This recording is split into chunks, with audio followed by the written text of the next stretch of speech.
আর ওই একজনকে না পেলে অভিযোগ তো থাকবে। অনেক, প্রতি রাতে আমি কান্না করি। আমি ঘুমাই সকাল 7টায় আর রাত কেটে যায় আমার কান্না করতে করতে। বাট এটা আমার আসলে এগুলা বলতেছি, আমি জানি না আমার বলা ঠিক হচ্ছে কিনা, কারণ এগুলা তো একান্তই পার্সোনাল নিজের। এগুলা বললে যারা যারা আমাদের হেটার্স তারা হচ্ছে এগুলা নিয়ে আরো মজা নেয়, হাসি ঠাট্টা করে। তো এগুলা বলা ঠিক হচ্ছে কিনা আমি জানি না, বাট আপনি যেহেতু প্রশ্ন করলেন তাই সত্যিটাই বললাম। আমি আজকে অনেকদিন পরে আমার রুম থেকে বের হয়েছি। আমি রিলেশনে ছিলাম না, আফটার লং টাইম আমি সিঙ্গেলই ছিলাম। আমি একা থাকতে ভালোবাসি, একাই থাকতাম। ইভেন আমার কোনো ফ্রেন্ড সার্কেল নাই, থাকে না হিউজ ফ্রেন্ড সার্কেল, আমার এরকম নাই।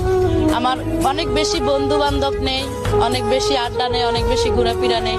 কিন্তু অনেক দিন